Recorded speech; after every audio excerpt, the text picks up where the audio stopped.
Bismillahirrahmanirrahim. Assalamualaikum warahmatullahi taala wabarakatuh.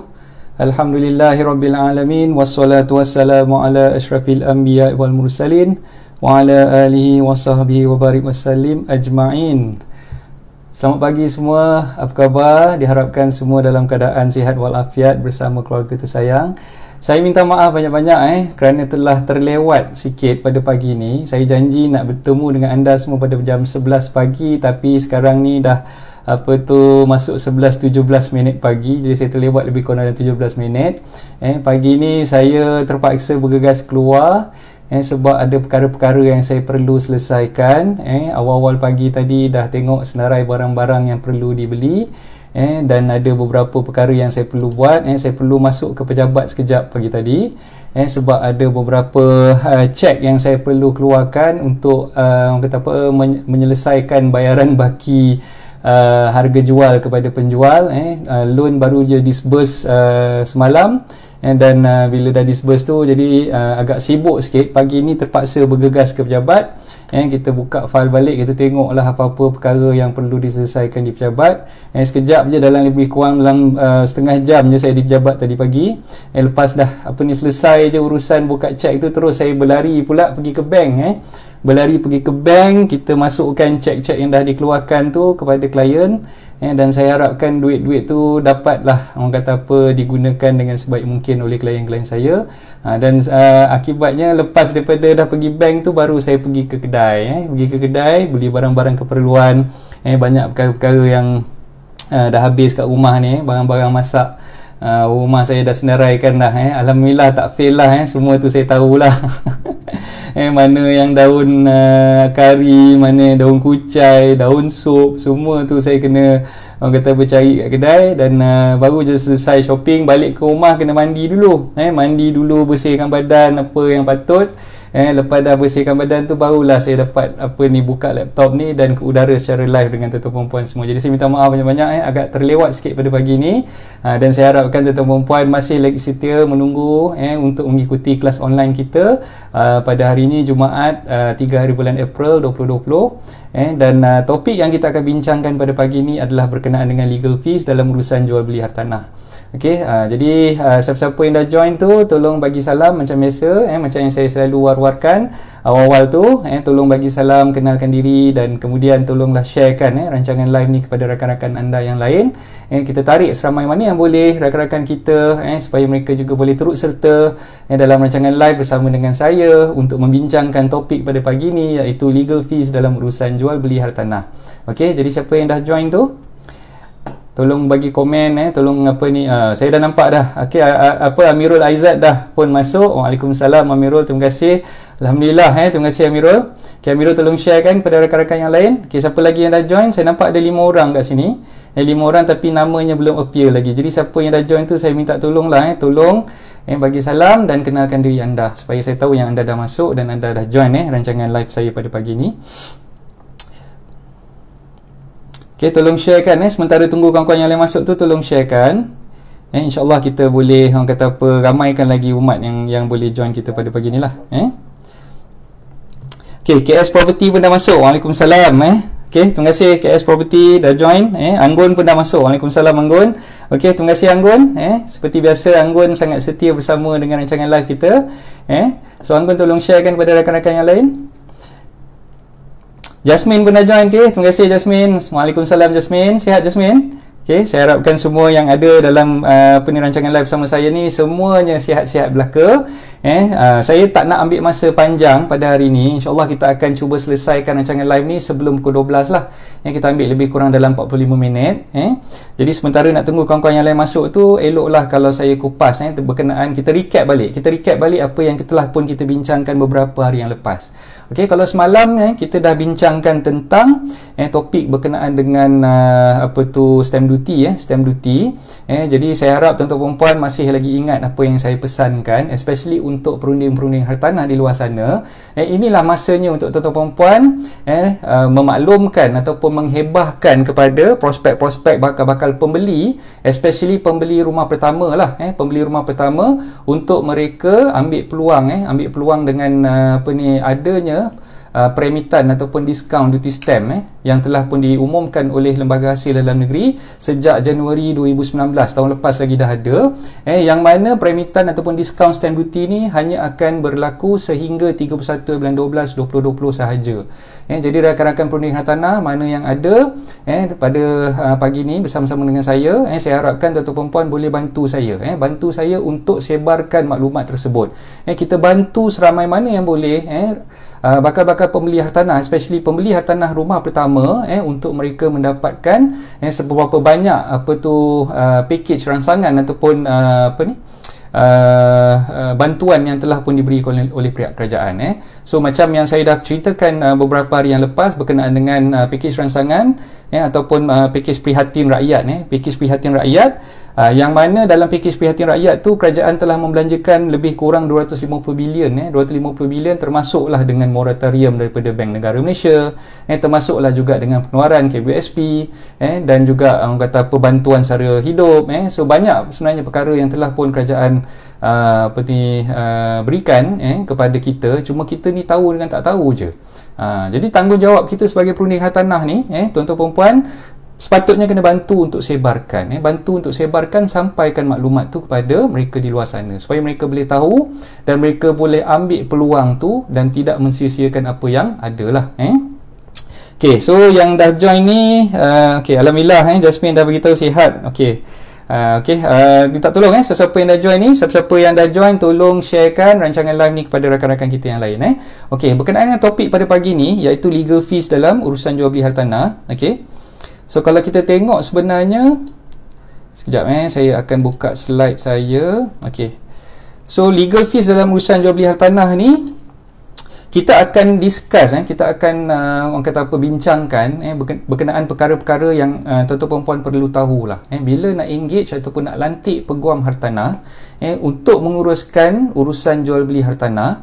Dalam transaksi jual beli hartanah ni sebenarnya legal fees ataupun yuran guamannya telah ditetapkan oleh apa yang dipanggil sebagai perintah saraan peguam cara, ataupun dalam English kita panggil Solicitors Remuneration Order. So perintah saraan peguam cara ni baru sahaja buat pindaan. Parlimen telah pun membuat pindaan baru-baru ni tahun 2017, yang mana nanti saya akan kupas berkenaan dengan pindaan tersebut. Tapi yang tuan-tuan puan perlu faham, bila peguam nak mengenakan charge guaman ataupun legal fees kepada anak guamnya, peguam tidak boleh sesuka hati ataupun sewenang-wenangnya mengenakan charge tanpa berpandukan kepada perintah saraan peguam cara ni, ataupun Solicitors Remuneration Order. Bahasa mudahnya kita panggil sebagai SRO lah. Jadi peguam perlu wajib untuk peguam ikut scale fee ataupun skala yang telah ditetapkan oleh SRO tersebut. Okay, so kalau misal kata contoh macam peguam yang mengendalikan urusan selain daripada conveyancing ataupun urusan hartanah, sebagai contoh kes-kes yang melibatkan litigasi. Litigasi ni maknanya dia kena pergi ke mahkamah, dia kena buat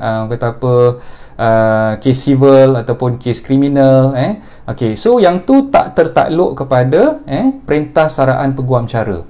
Okay, so peguam yang mengendalikan urusan-urusan selain daripada conveyancing, yang buat urusan untuk dokumentasi ni, dia tidak perlu mengikut perintah saraan peguam cara. Okay, so maknanya peguam-peguam tersebut yang mana yang tuan-tuan puan lantik untuk menguruskan kes-kes di mahkamah, contoh macam kes nak kita saman orang, ataupun kita kena saman, kita nak defend diri kita, ataupun kita mungkinlah na'udzubillah minta jauh terlibat dengan jenayah, jadi kita nak minta peguam tersebut menjadi peguam bela kita. Jadi menjadi peguam bela tu ataupun peguam dalam urusan civil, urusan litigasi, yang tu tak tertakluk kepada perintah saraan peguam cara. Okey, yang tu maknanya peguam boleh mengenakan fee berkenaan dengan urusan yang dijalankan tersebut berdasarkan kepada dia punya expertise dan juga dia punya pengalaman. Jadi jangan tersalah faham di situlah. Yang saya sebutkan perintah saraan peguam cara ni adalah untuk kes-kes yang melibatkan urusan conveyancing ataupun jual beli hartanah, ataupun urusan-urusan yang memang dah ditetapkan di bawah SRO tersebut. Itu sahaja, terhad setakat itu sahaja. Jadi kalau tuan-tuan puan nak lantik peguam untuk urusan yang melibatkan mahkamah, litigasi dan sebagainya, yang tu peguam tersebut berhak untuk mengenakan charge berdasarkan kepada dia punya pengalaman dan juga berdasarkan kepada penghususan dia. Pengalaman dan juga penghususan ataupun expertise dia lah. Lagi senior ataupun lagi berpengalaman peguam tersebut, akan lagi tinggilah charges yang dikenakan. Okay, kalau misal kata peguam tu memang kita dah tahu terkenal dalam bidang undang-undang jenayah sebagai contoh, dia memang dah biasa menguruskan kes-kes jenayah, jadi untuk yuran guaman yang dikenakan oleh dia tak tertakluk kepada SRO yang saya sebutkan tadi. Itu bergantung kepada kes basis lah, case to case basis. Okay, so saya harapkan semua faham lah di situ. Okay, owner OTP lambat sign. OTP dah post pakai JNT, bekas isteri owner tak nak sign, sengaja lambat-lambatkan. Adiknya hasut melambatkan hingga habis PKP. Ni kes mana ni Amirul? Kes Amirul sendiri ke? Okay, kalau misal kata dalam kes sekarang ni, dalam tempoh perintah kawalan pergerakan ni, sebenarnya dah ada guideline yang dikeluarkan oleh macam RAN ni, saya rasa LPPH pun dah keluarkan guideline. Kalau misal kata perlu menandatangani OTP ataupun booking form bersama dengan prospek buyer ataupun seller masing-masing, jadi kita perlu bagi saya kita perlu ada budi bicara lah. Kita perlu ada budi bicara. Kita gunakan budi bicara dengan sebaik mungkin. Kalau boleh kita elakkan daripada dalam keadaan yang orang kata mendesak, terlalu mendesak klien-klien kita ataupun prospek-prospek kita untuk meneruskan dengan urusan yang sepatutnya mereka buat. Kalau boleh kita gunakan dengan cara berhikmah lah. Gunakan dengan cara berhikmah, gunakan budi bicara kita. Kalau boleh lah dalam urusan untuk melibatkan signing dokumen dan sebagainya ni, kita terangkan kepada mereka. Sebenarnya mereka ni mungkin salah faham. Dia rasa macam during PKP ni tak boleh buat apa-apa langsung. Mereka beranggapan bahawa kena duduk saja di rumah, duduk terperangkap kat rumah, tak boleh buat apa-apa langsung. Sedangkan ada perkara yang kita boleh permudahkan. Courier service masih berjalan. Courier service masih berjalan. Even post laju ada. Kita punya mana-mana syarikat kurier yang lain masih lagi berjalan. Jadi kita boleh explain pada dia, courier service berjalan, dokumen kita dah siapkan, kita boleh courierkan kepada dia. Dan macam yang Amirul punya case tadi ni, macam apa yang saya boleh sarankan, kita gunakan budi bicara dan kita gunakan pendekatan secara berhemah untuk explainkan pada dia. Beritahu dengan dia, okey, encik dah sign benda ni. Bila encik dah sign, sebenarnya kita dah boleh uruskan peringkat yang seterusnya. Dah boleh hantar dokumen kepada peguam. Peguam pun dah boleh work from home, dah boleh buat dokumen SNP, yang mana uruskan loan pula, pihak bank pun dah boleh keluarkan letter offer dan pihak bank pun boleh hantar dokumen tersebut untuk ditandatangani oleh peminjam. So urusan tersebut boleh dibuat secara maya lah. Kita nak tengok tu, mungkin kita ada buat video call ataupun video conference. Macam-macam video conference punya teknologi ada sekarang ni. Ada Zoom, kita boleh buat voice call ataupun video call. So tak ada masalah. Benda tu saya rasa tak ada masalah. Jadi macam apa yang Amirul hadapi sekarang ni, saya rasa pendekatan yang kita perlu buat dengan klien-klien kita ni, kita perlu buat secara berhemah lah. Kita kena maklumkan pada dia, perkara yang kita nak buat ni sebenarnya masih lagi boleh dijalankan. Courier service masih lagi ada. Kita boleh je prepare dokumen, kita compilekan dokumen yang dia perlu sign, kita minta dia tanda tangan melalui dia di tempat dia, tak perlu keluar pun. Kita hantar dokumen tu secara courier. So bila dia dah habis sign dokumen tu, dia pulangkan balik kepada kita. Jadi urusan tu kita maklumkan pada dia yang benda tu boleh dibuat sekarang ni, tapi perlu gunakan pendekatan secara berhemah lah. Jangan sampai dia rasa yang kita ni terlalu pushy ataupun terlalu mendesak dia. Itu yang saya sarankan lah. So kalau Amirul mungkin menghadapi masalah macam tu, mungkin Amirul boleh cadangkan lah kepada prospek klien tersebut. Dan apa yang terbaik lah sebenarnya, kita buat win-win situation. Win-win situation, klien boleh sign dokumen tanpa perlu keluar daripada rumah. Dokumen tersebut dihantar semula kepada kita dan kita boleh teruskan dengan urusan selanjutnya. Nak bagi dokumen pada peguam ke ataupun nak bagi pada banker dan sebagainya, kita dah boleh teruskan. Tak ada apa-apa masalah. So kita perlu educate mereka, keep on educating them. Bagi tahu dengan mereka perkara tersebut possible, tak ada masalah pun, kita nak teruskan. Okay, so Haji Wahab pun dah join. Waalaikumsalam Haji Wahab. Okay, so terima kasih Haji Wahab. So kita teruskan dengan apa yang saya nak sampaikan pada pagi ini berkenaan dengan legal fees. So lantikan guaman. Lantikan guaman ni sebenarnya bila kita nak melantik peguam, kita perlu faham bahawa setiap peguam yang dilantik tu, perlu ada dia punya tanggungjawab masing-masing. So maknanya setiap pihak, penjual dan juga pembeli, digalakkan untuk melantik peguam masing-masing dalam menjalankan urusan dokumentasi perjanjian jual beli hak tanah. Saya sangat-sangat mengesyorkan yang mana penjual dia ada peguam dia sendiri, pembeli dia ada peguam dia sendiri. So kalau boleh kita asingkan, kalau boleh kita gunakan khidmat guaman melalui firma guaman yang berbeza. Jangan pula sebagai penjual mungkinlah dalam urusan jual beli ni kita nak menjimatkan kos. Biasanya keyword dia kat situ menjimatkan kos. Penjual ni sebenarnya dia tak tahu. Dia tak tahu. Sebenarnya kalau dia lantik peguam yang sama, peguam yang dia lantik itu sebenarnya bukan mewakili dia sebagai penjual. Hakikatnya peguam yang dilantik oleh pembeli tersebut akan bertindak mewakili pembeli sahaja. Di dalam S&P ataupun di dalam perjanjian jual beli ada dinyatakan di dalam perjanjian jual beli tersebut bahawa peguam itu, peguam yang dilantik oleh pembeli itu adalah peguam yang mewakili pihak pembeli sahaja, dan penjual tu tidak diwakili peguam, ataupun ditulis dalam bahasa undang-undangnya unrepresented, not represented by a solicitor. Jadi maksud dia, bila kita sebagai penjual kita tak lantik peguam kita sendiri, kita tumpang dengan peguam pembeli, maka kalau berlaku apa-apa masalah, kalau ada apa-apa pertelingkahan di antara penjual dan juga pembeli, maka peguam tersebut akan mewakili pihak pembeli sahaja. Dan pada masa itu sebenarnya bila kita nak fight ataupun nak defend diri kita ataupun nak teruskan dengan tindakan undang-undang terhadap pembeli, sebenarnya peguam tadi tu tidak boleh membuat urusan ataupun mengendalikan kes tersebut bagi pihak kita sebagai penjual. Sebab itu akan berlakunya konflik of interest. Satu-satu peguam tidak boleh mewakili dua pihak dalam satu masa. Itu dalam undang-undang memang dah termaktub.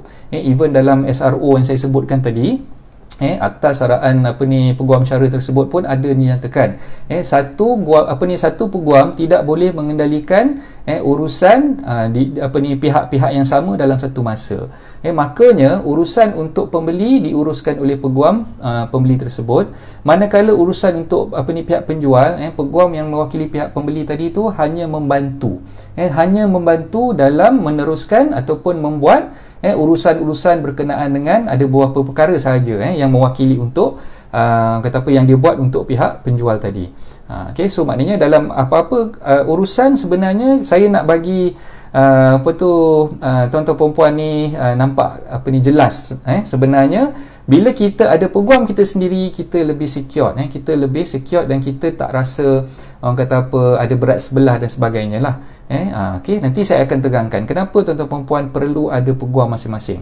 Penjual ada peguam dia sendiri, pembeli ada peguam dia sendiri. Sebab satu, bila berlaku apa-apa masalah, kalau misal kata ada perbalahan di antara dua-dua pihak, maka peguam yang dilantik oleh pembeli tadi hanya akan mewakili pihak pembeli pada masa tersebut. Manakala peguam yang mewakili pihak pembeli tadi, dia tidak akan menjaga hak dan kepentingan pihak penjual, sebab bukan penjual yang lantik dia, yang lantik dia adalah pembeli. Walaupun pada hakikatnya masing-masing dah bersetuju untuk gunakan peguam yang sama, istilah yang biasa kita gunakan tumpang peguam yang sama, tapi sebenarnya dalam undang-undang tidak ada terma tumpang peguam tersebut. Dalam S&P tersebut akan dinyatakan pembeli diwakili oleh peguam sekian-sekian, yang penjual ni tidak diwakili oleh mana-mana peguam. Itu yang tuan-tuan perempuan perlu faham lah. So maknanya yang seterusnya dalam urusan dokumentasi perjanjian pinjaman pula, dalam tadi yang kita cerita tu untuk dokumentasi perjanjian jual beli ataupun S&P, dalam urusan loan agreement ataupun perjanjian pinjaman dengan pihak bank, tuan-tuan perempuan perlu faham yang kita sebenarnya melantik peguam yang berada di bawah panelship, ataupun yang mempunyai panel dengan pihak bank yang kita buat pinjaman tadi, ataupun dengan kalau bisa kata kita buat loan dengan LPPSA untuk loan government, peguam tersebut mestilah di bawah panelship LPPSA. So bila peguam yang dilantik tu tidak mempunyai panelship ataupun tidak tergolong dalam panel-panel peguam untuk bank ataupun LPPSA tadi, sebenarnya tak boleh. Kita nak lantik peguam yang uruskan loan dokumen, mestilah peguam tu dah tersenarai di dalam senarai panel peguam untuk bank ataupun dengan pihak LPPSA tadi. So tuan-tuan puan perlu faham di situlah. Okey, jika terlalu lama sebabnya bekas isteri sengaja melambatkan, inilah masalah bercerai. Oh, okey, apa Amirul ni?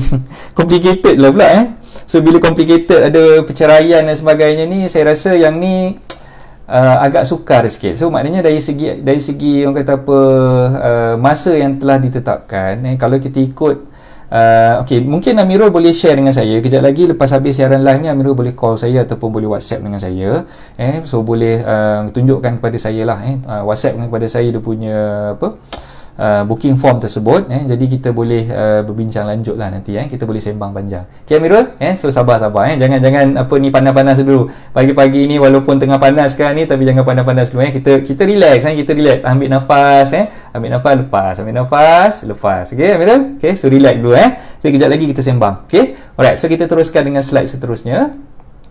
Okay, so yuran guaman sebenarnya berdasarkan kepada transaksi yang dijalankan oleh peguam tersebut lah. Okay, so kalau kita tengok di sini, sebenarnya saya dah bagikan kepada 3 kolom di situ: penjual, pembeli dan juga peminjam. Untuk apa ni, pihak orang kata apa, penjual, pihak penjual, peguam yang kita lantik tu, yang mewakili pihak penjual tadi tu, dia akan menjalankan urusan yang saya dah senaraikan ni. Okay, pertama dia akan buat urusan vetting, vetting ataupun checking S&P agreement. Okay, sebab apa dia hanya buat vetting ataupun checking? S&P agreement tu biasanya disiapkan oleh peguam yang dilantik oleh pihak pembeli. Kalau kita tengok kat sini, pembeli drafting S&P agreement.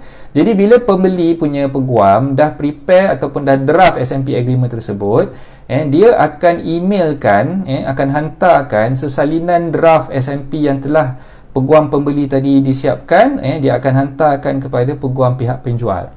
Jadi pihak penjual pula, peguam yang dah terima S&P tadi, dia akan teruskan dengan apa ni, urusan untuk vetting ataupun checking terma-terma yang terkandung di dalam S&P tersebut. Ada yang beritahu dengan saya lah, lawyer yang mewakili pihak penjual ni, dia just check nama dia betul ke tidak, IC number apa ni penjual ni betul ke tidak, maklumat apa ni property yang ada, hartanah tu, nombor geran dia betul ke, alamat keterangan hartanah tu betul ke, harga jual belinya betul ke tidak, dia punya depositnya betul ke tidak. Bukan itu sahaja, bukan terhad setakat tu saja. Kalau vetting macam tu, saya rasa tuan-tuan perempuan boleh buat sendiri, tak perlu nak pakai lawyer pun tak apa kan. Tapi sebenarnya peguam ni lah yang akan go through klausa-klausa yang ada, clause-clause yang ada di dalam perjanjian S&P yang di-prepare oleh lawyer pembeli tadi. Dia akan go through satu persatu. Kalau katalah perjanjian tu ada 30 muka surat, jadi maknanya daripada muka surat pertama, daripada barisan pertama, daripada perenggan pertama tu, dia kena tengok, dia kena check satu-satu. Kalau ada salah ataupun ada klausa yang tidak in favor of, yang tidak kata apa, memihak kepada penjual, jadi peguam pihak penjual ni lah yang akan bantu untuk buat pindaan ataupun mencadangkan kepada peguam penjual untuk meminda S&P tersebut. Okey, so itu antara tugasan pihak apa ni peguam yang dilantik oleh penjual. Okey, itu yang pertama, vetting S&P agreement. Okey, perkara kedua yang lawyer apa ni penjual akan buat adalah penyediaan dokumen yang dipanggil CKHT 1A dan juga CKHT 3. Okay, CKHT ni stands for what? Okay, CKHT ni adalah cukai keuntungan harta tanah ataupun dalam bahasa Englishnya Real Property Gains Tax, RPGT. Okay, saya akan kupas berkenaan CKHT ni dalam topik yang akan datang. Saya dah apa ni siapkan slide dia. Cuma hari ni kita tak akan kupas panjang tentang perkara tersebut. Cuma saya nak beritahu di sini adalah peguam yang mewakili pihak penjual, dia juga akan mengisi borang CKHT, menyempurnakan dokumen CKHT tersebut untuk dihantar serah kepada pihak LHDN, kepada Lembaga Hasil Dalam Negeri. Okey, jadi untuk peguam yang menguruskan pihak penjual ni, CKHT punya form tu ada dua. Satu yang dipanggil 1A, satu lagi dipanggil CKHT 3. Okey, CKHT 3 ni adalah untuk mereka yang nak apply ataupun nak memohon pengecualian CKHT, nak mendapatkan pengecualian CKHT. Itu yang dia perlu isikan borang CKHT 3. Jadi tuan-tuan perempuan sebagai penjual tak payah susah-susah lagi nak isi ataupun nak sempurnakan borang tersebut. Bila dah lantik peguam, peguam yang akan bantu tuan-tuan perempuan untuk mengisi dan menghantar serah dokumen tersebut kepada pihak lembaga hasil. Okey, itu yang kedua. Alright, yang ketiga pula, peguam yang sama bagi pihak penjual, dia akan membuat dokumen nak menyediakan dokumen pelepasan gadaian. Ingat tak yang saya cerita pasal loan disbursement tempoh hari? Loan disbursement tempoh hari. Bila kita dah buat bayaran pelepasan gadaian kepada bank penjual, bank penjual akan meminta peguam penjual ni menyediakan dokumentasi discharge of charge ataupun pelepasan gadaian. Yang mana property dah ada geran, kita pakai borang pelepasan gadaian ataupun borang 16A. Yang mana property belum ada geran, masih lagi dipegang di bawah master title, kita akan gunakan dokumen yang dipanggil Deed of Release and Reassignment ataupun DRR. Okey, jadi itulah tanggungjawab penjual peguam yang dilantik oleh penjual untuk menguruskan dokumentasi bagi pihak beliau lah, bagi pihak penjual tadi. Okey, so saya harap dengan penerangan saya itu tuan-tuan puan-puan boleh faham. Okey, saya dah nampak kat sini Cik Zul dah masuk. Waalaikumsalam Cik Zul, terima kasih Cik Zul. Muhammad Farhan Alim. Okey coach, dalam kes saya ada SPA lawyer ada cakap maybe consent akan start bila lawyer terima surat dari pejabat tanah. Kalau lawyer masih tak dapat surat tu, adakah MB consent masih tak jalan? Yes, betul. Apa yang Farhan tanyakan tadi, okey, contoh katalah dalam kes yang melibatkan hartanah ada sekatan kepentingan. Okey, mungkin Farhan boleh rewind balik, tengok siaran live saya beberapa hari yang lepas berkenaan dengan proses pindah milik yang melibatkan hartanah berstatus leasehold. Hartanah berstatus leasehold. Yang mana yang hartanah berstatus leasehold ni, ia sinonim dengan hartanah tersebut ada sekatan kepentingan. Ada sekatan kepentingan yang memerlukan kebenaran pindah milik ataupun consent to transfer daripada pejabat tanah. Jadi untuk hartanah berstatus leasehold ni tadi yang ada sekatan kepentingan, dia perlu memperolehi kebenaran pindah milik ataupun consent daripada pejabat tanah terlebih dahulu. Jadi kalau ikutkan terma dalam SMP, dalam perjanjian jual beli ada dinyatakan bahawa tempoh 3+1 bulan. 3 bulan campur 1 bulan untuk pihak pembeli menyelesaikan bayaran baki harga jual beli kepada penjual, tidak akan berjalan sekiranya konsen ataupun kebenaran pindah milik daripada pejabat tanah ataupun pihak berkuasa negeri itu masih belum diperolehi. Jadi dalam kes Farhan ni, saya harap Farhan boleh nampak, boleh faham apa yang saya cuba terangkan di situ.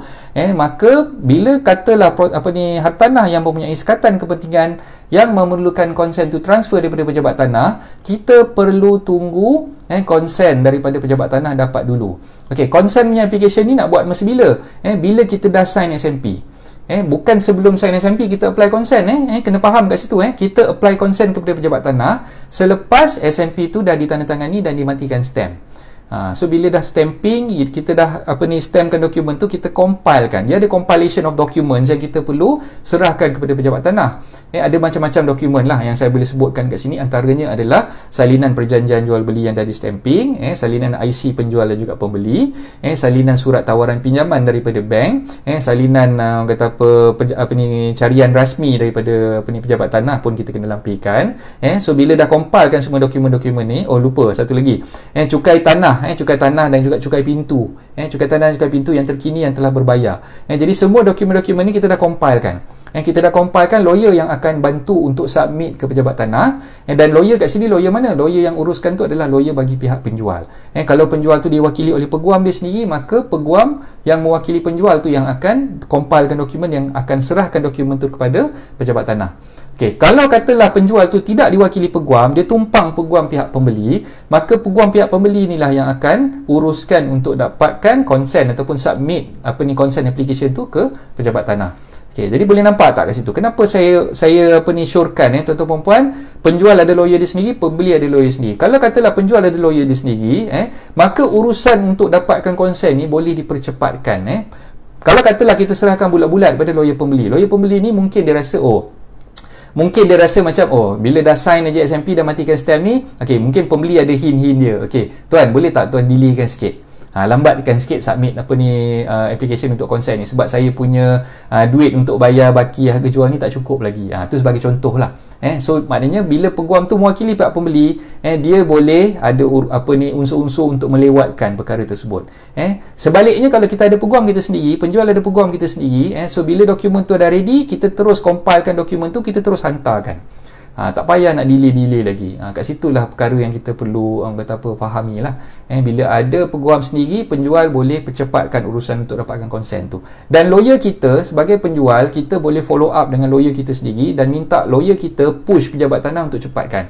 hantarlah peguam ataupun runner bagi pihak penjual ni. Dia boleh hantar peguam dia ataupun runner dia sendiri untuk follow up selalu dengan pejabat tanah, untuk call pejabat tanah ataupun untuk check melalui yang kata apa kaunter perserahan. Kita boleh follow up dengan pejabat tanah tu secara kata apa kerap lah. Jadi kalau katalah kita hanya mengharapkan lawyer pembeli sahaja, so mungkin lawyer pembeli ni dia mungkin dah orang kata apa nampak di situ, saya hanya mewakili pihak pembeli je, saya tak mewakili tuan sebagai penjual kan. So dalam urusan untuk dapatkan konsen apa semua ni, tengoklah macam mana. Kalau saya ada masa, saya pergilah follow up, lebih kurang macam tu lah kan. Jadi kita nak elakkan perkara tersebut daripada berlaku. Jadi penjual lantik peguam dia sendiri. Biar peguam yang kita lantik ni, yang peguam yang penjual lantik ni, dia yang buat semua the follow up, follow up dan juga checking di pejabat tanah tu lah. Itu antara sebab kenapa kita perlu ada lawyer kita sendirilah. Jadi Farhan, saya harap Farhan dapat faham apa yang saya cuba terangkan tadi, dan penerangan saya itu dah menjawablah soalan Farhan. Kalau rasa tak clear lagi, boleh kata apa keep on asking, boleh tanya lagi, boleh teruskan dengan pertanyaan Farhan, ataupun nak hubungi saya secara direct pun boleh lepas ni. Ambil nombor telefon saya 012 655 0685. Okey, saya typekan kat sini kejap 012 655 0685. So Farhan boleh call saya kalau perlukan khidmat nasihat saya lah. Alright, so seterusnya kita tengok kolom yang kedua untuk pembeli pula. Pembeli, lawyer yang dilantik oleh pembeli, dia bertanggungjawab untuk drafting S&P agreement. Itu yang pertama lah yang dia kena buat. Yang kedua, dia kena sediakan dokumen CKHT 2A. Kalau tadi penjual 1A dengan 3, jadi sekarang ni lawyer untuk pembeli, dia akan sediakan dokumen CKHT 2A. Okey, tuan-tuan dan puan perlu faham dua-dua pihak, penjual dan juga pembeli, dua-dua kena hantar serah borang CKHT. Sebab borang CKHT ni memang wajib di bawah Akta Cukai Keuntungan Harta Tanah. Dua-dua pihak, penjual dipanggil sebagai pelupus. Pelupus perlu hantar serah borang 1A, yang mana pembeli pula perlu hantar serah borang ataupun pembeli dalam istilah CKHT itu dipanggil sebagai pemeroleh. Penjual pelupus, pembeli pemeroleh. Pemeroleh pun perlu diwajibkan untuk menghantar serah borang 2A. Bila masanya nak kena hantar serah borang CKHT ni? CKHT ni perlu dihantar serah dalam tempoh 60 hari selepas perjanjian jual beli ditandatangani, ataupun selepas surat kebenaran pindah milik diperolehi daripada pejabat tanah. Itu tempoh masa yang ditetapkan di bawah akta. Jadi bila kita ada peguam, maka peguam yang akan bantu kita untuk hantar serah dokumen tersebut, dan kita tak perlu nak risaulah. Cuma kita perlu bantu peguam untuk bagilah dokumen yang diperlukan tu. Adalah dokumen-dokumen diperlukan. Saya akan terangkan lebih lanjut nanti masa dalam kelas online saya berkenaan topik dengan CKHT ni lah. Alright. So seterusnya, nombor 3, penyediaan dokumen pindah milik 14A dan juga DOA by way of transfer lah. So maknanya kalau misal kata dokumen tersebut hartanah tersebut adalah hartanah yang ada geran individu, maka kita pakai borang 14A ataupun borang MOT lah, Memorandum of Transfer. Kalau tak ada geran individu, masih lagi dipegang di bawah hak milik induk, kita pakai DOA ataupun Deed of Assignment. So saya dah terangkan tentang perkara ni 2-3 hari lepas lah. Alright, seterusnya bagi pihak peminjam ni adalah pembeli lah. Dalam masa yang sama dia nak beli rumah, dia pinjam dengan bank kan. So maknanya untuk peguam yang dilantik oleh pihak peminjam, yang mana peguam tersebut perlulah di dalam senarai ataupun tersenarai sebagai panel peguam bagi bank yang kita buat pinjaman tadi. Kalau kita buat pinjaman dengan Maybank, maka kita perlu melantik peguam yang ada dalam senarai panelship untuk Maybank lah. Kalau kita buat dengan CIMB, maka peguam tersebut mestilah di dalam senarai panelship untuk CIMB. Okey, apa yang dia perlu buat? Yang pertama, untuk drafting loan agreement. Okey, so dia kena prepare, dia kena siapkan perjanjian pinjaman kita dengan bank. Okey, yang kedua, kita juga akan minta dia prepare borang gadaian ataupun borang 16A. Borang 16A ni dia kena siapkan, dan kalau sekiranya property itu dipegang di bawah hak milik individu lah. Kalau dipegang di bawah hak milik induk ataupun master title, tersasul pula. Kalau dia pegang di bawah master title, kita gunakan dokumen DOA. DOA. Kalau DOA untuk dokumen pinjaman ni dia panggil DOA by way of security. Okay, so beza kalau tengok kat sini, DOA untuk dokumen pinjaman, dokumen pinjaman DOA by way of security. dokumen untuk pindah milik DOA by way of transfer. Tu beza dia. So dua dokumen tu berbeza. Dia punya terma dia pun berbeza. So untuk dokumentasi perjanjian pinjaman ada dikompilekan bersama ataupun disediakan bersama oleh lawyer yang menyediakan dokumen pinjaman tersebut, surat cara yang dipanggil DOA ataupun surat ikatan serahak, deed of assignment by way of security. Yang ketiga, lain-lain dokumen yang diarahkan oleh pihak bank ataupun pembiaya lah. So itu yang diperlukan untuk disediakan oleh lawyer yang mewakili pihak peminjam dalam urusan pinjaman dengan pihak bank. Okey. So barang diingat, tuan-tuan puan perlu faham walaupun kita yang lantik dia, tapi hakikatnya lawyer yang menguruskan urusan pinjaman kita dengan bank, yang saya kata perlu berada di dalam senarai panelship bank tersebut, atas kertas sebenarnya lawyer tersebut mewakili pihak bank. Okey, faham tak? Faham? So walaupun kita yang lantik dia, kita sebagai peminjam kita yang lantik dia, tapi sebenarnya hakikatnya atas kertas lawyer tadi tu sebenarnya mewakili pihak bank. Okey, tu dia punya orang kata apa, syarat dia lah. Walaupun kita lantik dia, kita yang bayar legal fee dia, lawyer tu sebenarnya mewakili pihak bank dalam urusan dokumentasi perjanjian pinjaman tersebut. Okey, so tu memang daripada sejak dulu lagi memang macam itulah. So harap masing-masing faham lah dalam kes tu. Okey, siapa lagi masih ada kat saya? Kalau faham, tulis faham kat situ. Minta tolong siapa-siapa yang masih ada lagi, tolong tulis faham. Kalau tak faham, tulis tak faham. Kalau laju sangat, tulis laju sangatlah coach. Supaya saya tahu tuan-tuan puan semua ada dengan saya pada pagi ni dan masih lagi orang kata apa, keep track dengan apa yang saya cuba sampaikan lah.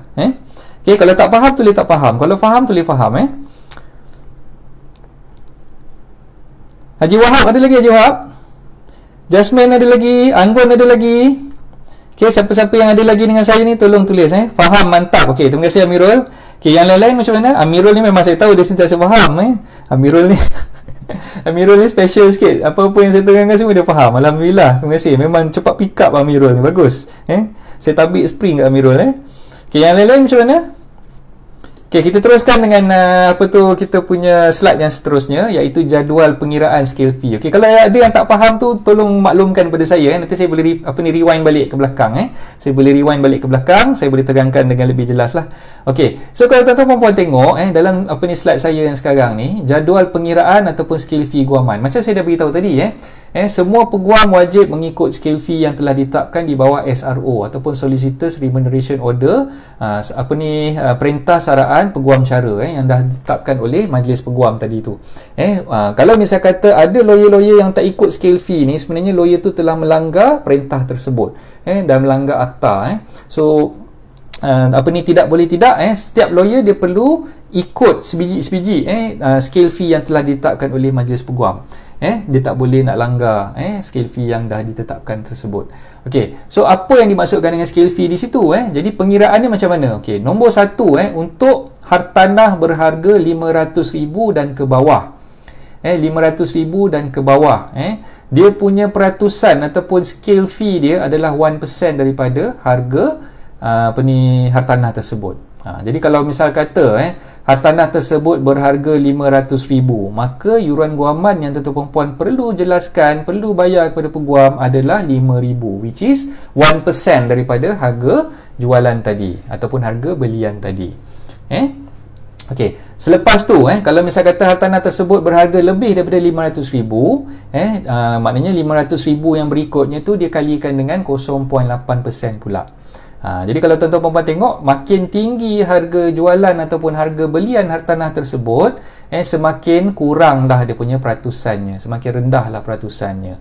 Okey, kita lawyer-lawyer ni bukan Yahudi, so lawyer-lawyer ni dah memahami makin tinggi harga jualan ataupun harga belian yang tuan-tuan perempuan perlu bayar untuk membeli ataupun menjual hartanah tersebut, legal fee tu makin rendahlah peratusan yang dikenakan. Okey, dia terbalik macam yang kita tengok slide berkenaan dengan stamp duty semalam. Lagi tinggi hartanah tu punya harga ataupun hartanah tu punya nilai, makin tinggilah peratusan stamp duty yang dikenakan. Untuk scale fee dia terbalik. Makin tinggi hartanah punya harga, dia akan makin rendahlah peratusan yang dikenakan. Okey, jadi untuk 500,000 yang berikutnya 0.8%, bagi 2 juta yang berikutnya 0.7%. Okey, begitulah seterusnya. Tuan-tuan puan boleh tengok je scale fee yang ada ni. Boleh tengok scale fee yang ada ni untuk memahami dia punya kata apa, apa tu, dia punya kiraan lah. Okey. Kalau katalah peninglah coach nak kira ni macam mana apa semua kan. Okey, tak payah pening-pening. Nanti sekejap lagi saya akan sharekan pada tuan-tuan puan semua. Ada satu aplikasi di dalam telefon bimbit yang tuan-tuan puan boleh muat turun. Boleh download daripada Google Store ataupun daripada Apple App Store. So dua-dua Play Store ataupun App Store ni dua-dua dah ada. Jadi siapa-siapa yang berkendakkan nak kira legal fee ni, pening apa yang saya terangkan ni berkenaan dengan scale fee ni, tak payah nak susah-susah, gunakan aja aplikasi itu. Nama aplikasi itu Easy Law. Easy Law. Nanti saya akan sharekan pada tuan-tuan puan semua. Okey. So selain daripada itu, ada bayaran-bayaran lain yang dipanggil disbursement yang perlu ditanggung oleh pihak-pihak yang akan dinyatakan oleh peguam dalam invoice dia. Okey. So maknanya selain daripada scale fee ni, scale fee ni kita ibaratkan sebagai gaji yang kita bayar kepada peguam lah. Gaji yang kita bayar kepada peguam. Maknanya inilah yang dia berhak untuk terima sebagai upah dia.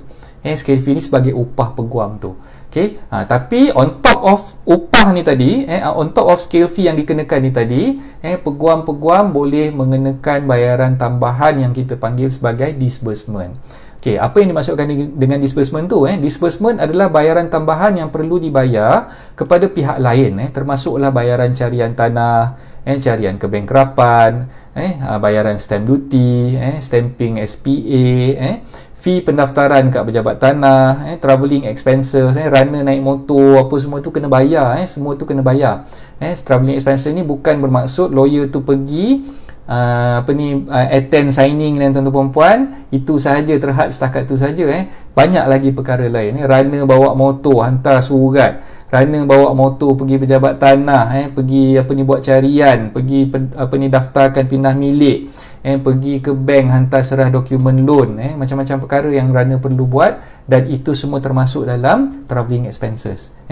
Okey, lepas tu ada printing charges. Printing charges ni pun untuk print dokumen-dokumen berkenaan lah.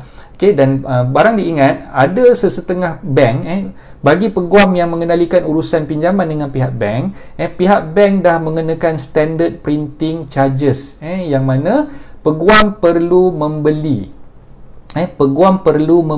sesetengah dokumen pinjaman ni, dah ada standard form, dah ada standard dokumen yang perlu dibeli directly daripada pihak bank.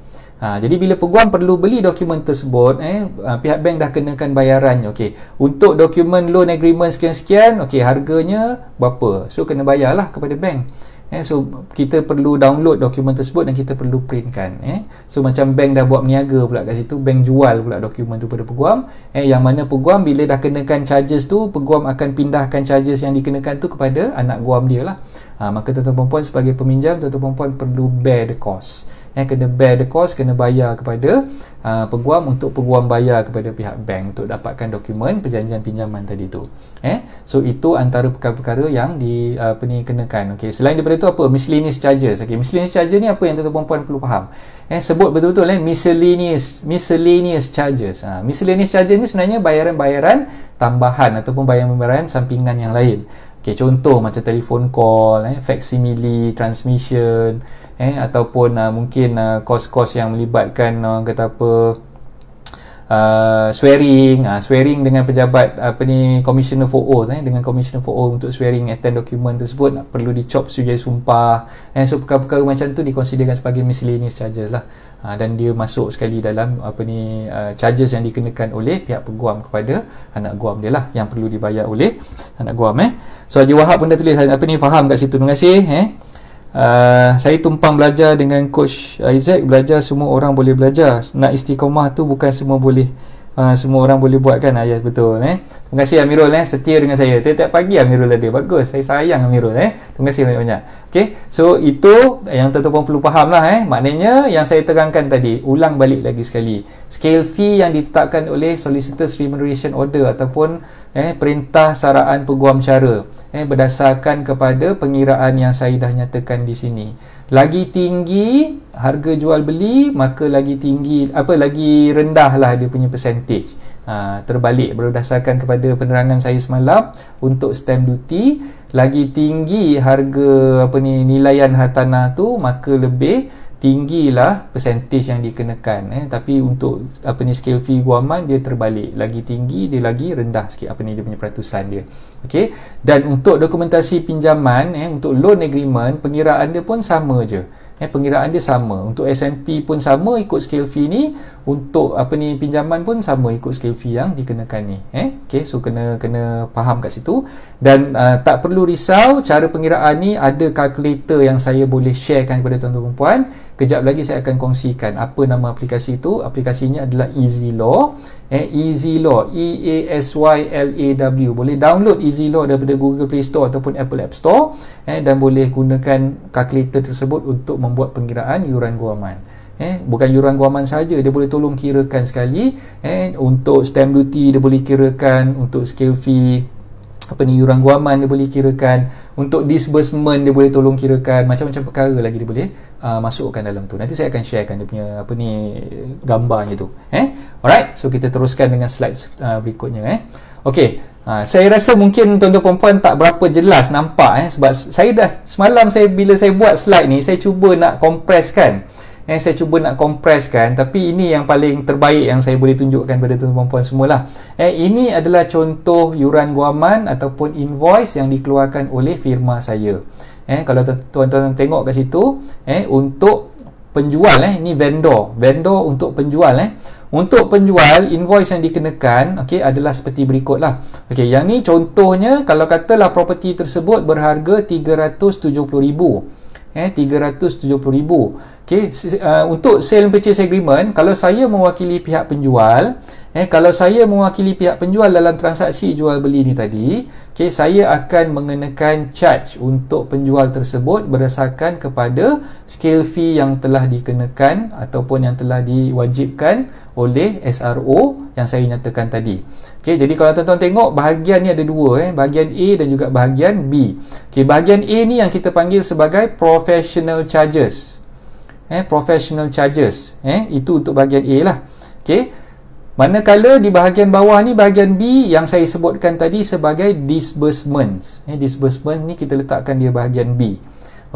So untuk professional charges, sale and purchase agreement berdasarkan daripada scale fee, harga jual beli tadi adalah 370,000, maka kita boleh nampak sebenarnya saya charge berdasarkan pada 1% daripada harga 370,000 ni, which is saya kenakan bayaran untuk professional charges S&P ni 3,700.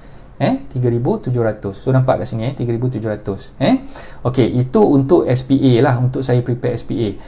Bahagian yang kedua professional charges ni, saya sediakan juga dokumen CKHT 1A dan juga 3.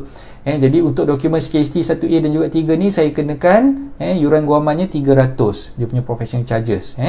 Yang ketiga, saya sediakan juga dokumen untuk prepare dan register pelepasan gadaian ataupun discharge of charge dengan bank pihak penjual. So tu pun saya kenakan 300 juga. Jadi total semua sekali 3,700 campur 300 campur 300 dapatlah 4,300. Ini untuk professional charges, untuk bahagian A di atas.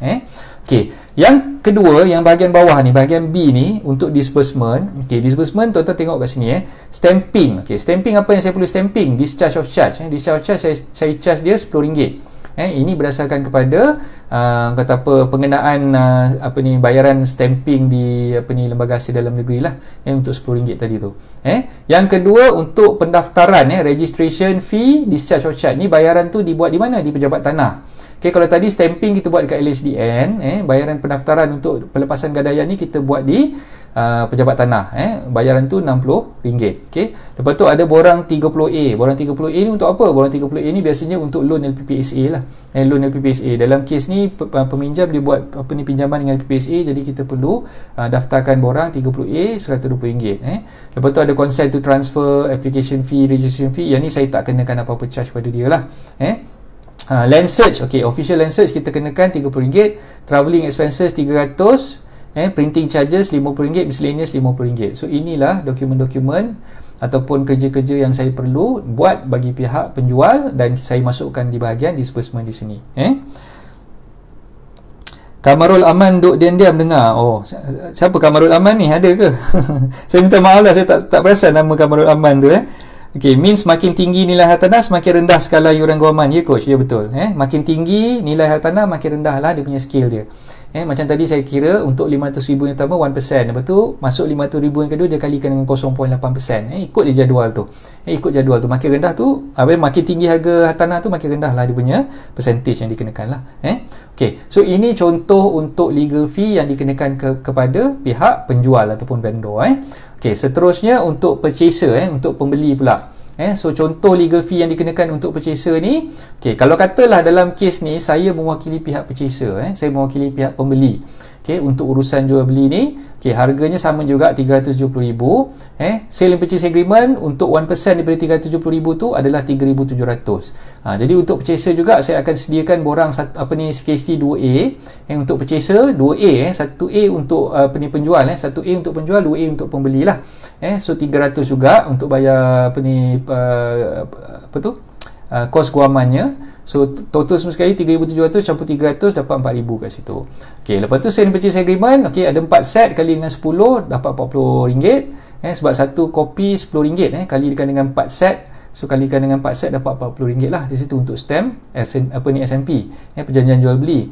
Okey, lepas tu stamping apa lagi? Stamp duty untuk MOT. MOT ni adalah dokumen 14A sebab property ni ada geran, jadi kita perlu matikan stamp ataupun bayar stamp duty untuk dokumen 14A pindah milik dia lah.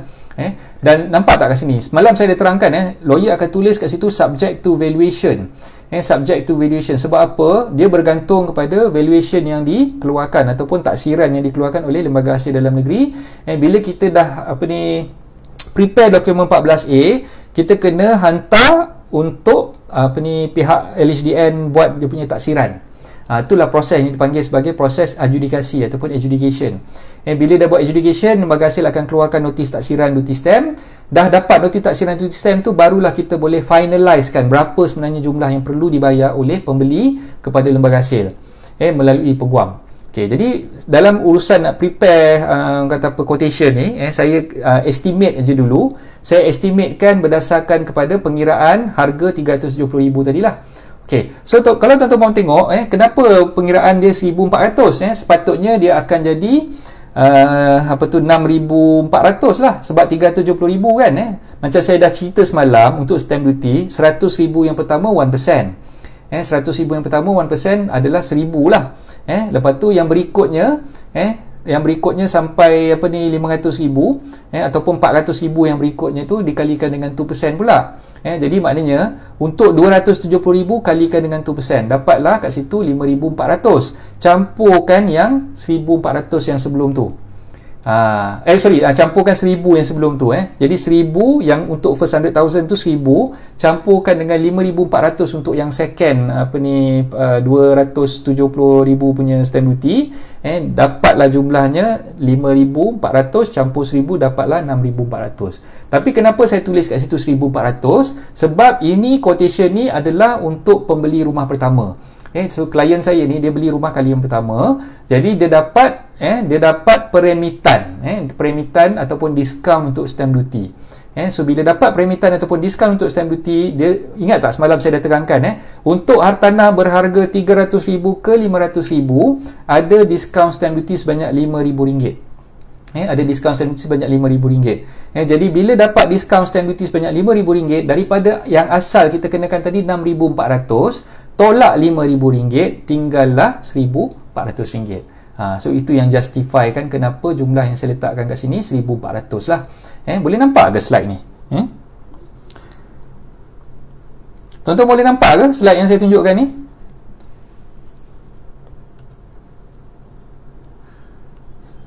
Slide tu memang halus lah tulisan ni. Memang itulah yang paling besar yang saya boleh buat lah. So kalau tak nampak sangat tu saya minta maaf lah. Okey, itu untuk stamp duty. Okey, yang kedua untuk registration fee ataupun bayaran pendaftaran. Okey, ini yang nak kena bayar kepada pejabat tanah. Nak bayar apa? Untuk urusan memorandum of transfer. Nak daftarkan dokumen pindah milik ataupun MOT tersebut, kita perlu bayar kat pejabat tanah. Jadi inilah bayaran yang kita perlu bayar. Okey, bayaran pendaftaran ni dia berbeza mengikut pejabat tanah masing-masing. Ada pejabat tanah yang kenakan fee sekian-sekian, ada pejabat tanah yang kenakan fee sekian-sekian.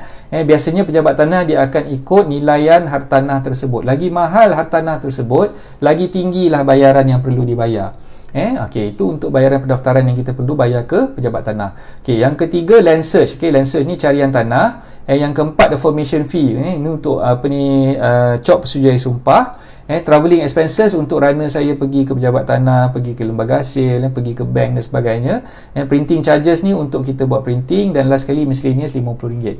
Jadi total semua sekali 255 campur 4,000 ke atas ni, dapatlah yang kat bawah ni 6,000 berapa ni, 555 lah.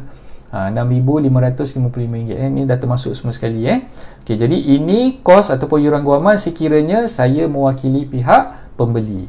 Okey, so kena faham kat situ dia punya tu macam mana. Tak nampak kecil sangat, minta maaf langgun. Saya tak boleh nak besarkan lagi, sebab kalau saya besarkan dia dah tak muat dah skrin tu.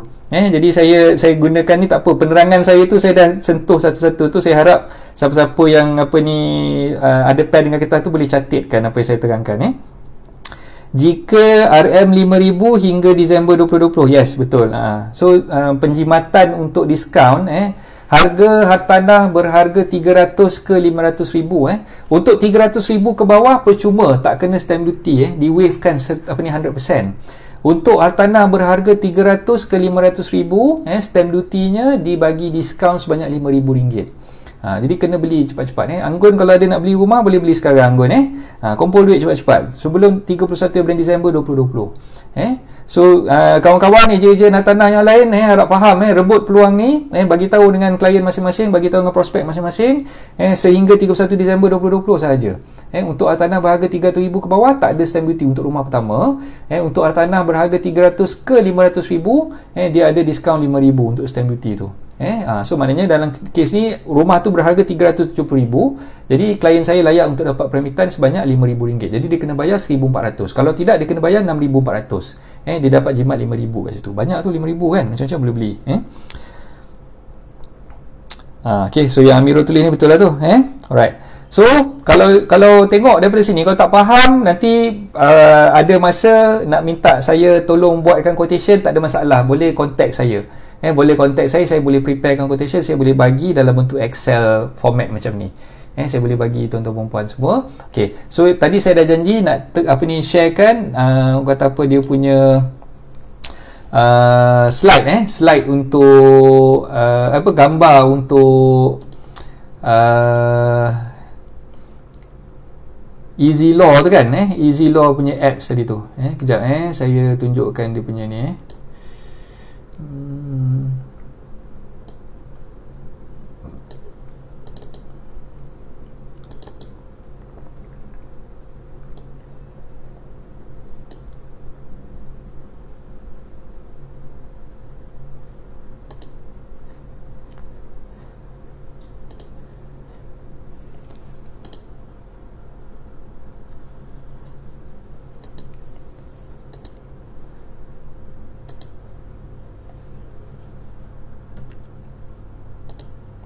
Okey, tengok dekat slide yang saya kongsikan tu, muat turun aplikasi Easy Law, Easy Law. So lambang dia ada lambang BIP. Ni kita panggil BIP, lawyer punya BIP. Kalau kita pergi mahkamah kan, lawyer pakai BIP macam ni kan.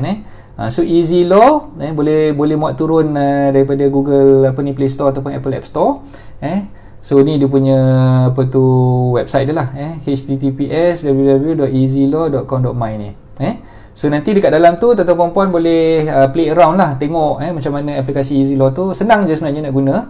Boleh tolong Easy Law ni boleh bantu tuan-tuan perempuan untuk kira scale fee guaman dan juga stamp duty, dan banyak lagi aplikasi lain. Kalau misal kata tuan-tuan perempuan nak buat carian tanah secara online, maksud dekat situ cara online, kita hantar maklumat nombor geran tanah yang kita nak buat carian tanah tu, pihak Easy Law pun boleh bantu kita untuk buat carian tu. Tapi sekarang tak boleh lah, pejabat tanah tutup kan. So bila nak buat carian, kita tak boleh nak pergi ke pejabat tanah, kita boleh maklumkan kepada pihak Easy Law. Pihak Easy Law boleh bantu kita untuk buat carian, tapi ada charges yang dikenakan lah, ada runner fee dia lah. ada runner fee di situ. So boleh gunakan aplikasi EasyLaw ni untuk memudahkan mana. Kamarul tanya nak download kat mana tu ni saya dah bagi dah dia punya tu link dia, ataupun boleh download melalui Play Store lah. Kat Play Store ada cari EasyLaw ni, cari EasyLaw, insyaAllah boleh jumpa.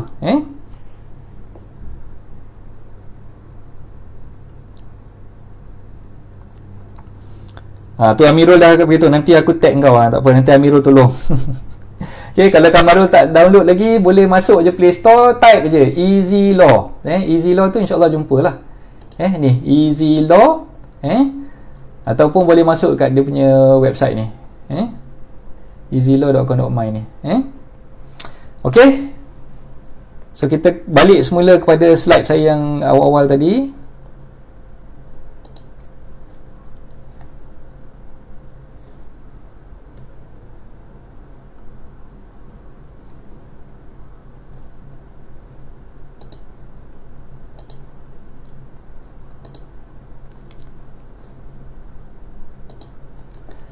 Okey, so itu saja perkongsian saya untuk hari ini.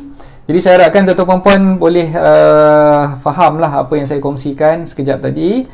Kalau boleh faham dan nampak apa yang saya cuba sampaikan. Kalau tak faham, tak nampak, boleh hubungi saya, boleh contact saya, nak WhatsApp saya boleh. Saya dah forwardkan nombor telefon saya tadi. Saya tulis lagi sekali lah nombor telefon saya 012-655-0685. Okay, boleh WhatsApp saya. Kalau nak senang boleh nak hantar Telegram kat saya pun boleh. Ni kita punya channel lah, Telegram channel. Ni tak boleh hantar Telegram. Ni tak boleh hantar Telegram. Ni kalau tuan-tuan puan nak join Telegram channel saya. Telegram channel tu one way communication je lah. Saya sampaikan maklumat je kat situ kan. Nak contact saya boleh contact melalui phone number saya bagi tadi tu lah. 012-655-0685. Okay. Ada apa-apa soalan? Ada apa-apa nak tanya? Okay, ada 6 orang saya nampak kat sini. Kalau faham, tulis faham kat situ. Faham coach apa yang saya terangkan tu? Kalau tak faham, boleh contact saya secara directly melalui WhatsApp ataupun call saya pun boleh. So saya rasa itu sajalah perkongsian saya untuk pagi ni. Dah masuk tengah hari dah ni pun. Lepas ni masing-masing dah sibuk nak masak. Ada yang mungkin nak kena tolong wife dekat dapur sebagainya. Saya pun kejap lagi nak turun ke dapur ni, nak tolong, nak tengok rumah saya apa yang dia masak tu, nak tolong tengok je sebenarnya. Betul dah masak pun. Saya tolong makan je. Okey, so itu sajalah untuk kali ni, dan insyaAllah esok kita sambung lagi.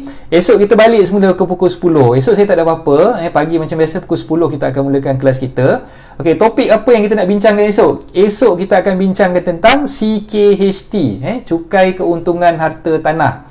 Macam mana cara nak kira CKHT, macam mana cara nak submit borang CKHT, semua tu saya akan kongsikan esok insyaAllah. Doakan saya sihat walafiat, saya ada nyawa lagi, esok saya boleh jumpa tuan-tuan puan pada pukul 10 pagi. Kita akan bincang, kita akan belajar berkenaan dengan topik CKHT ataupun RPGT, Real Property Gains Tax. Okay, so itu saja untuk pagi ni. Terima kasih sangat-sangat saya ucapkan kepada semua yang setia bersama-sama dengan saya daripada awal sampai sekarang. Dan saya ucapkan ribuan terima kasih kepada anda yang sudi menimba ilmu daripada saya, daripada awal-awal saya buat kelas online ni sampailah ke hari ni. Hari ni yang ke berapa saya pun dah lost count dah.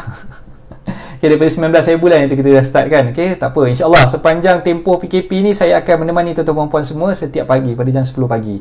Okay, alright, so kita jumpa lagi esok insyaAllah. Saya doakan anda semua sihat walafiat. Jangan lupa solat Zuhur di rumah. Jangan pula pergi ke masjid, kerana masjid semua tutup. Kita semayanglah berjemaah bersama ahli keluarga kita di rumah untuk solat Zuhur nanti insyaAllah. Okay, itu saja. Assalamualaikum warahmatullahi taala wabarakatuh. Bye bye.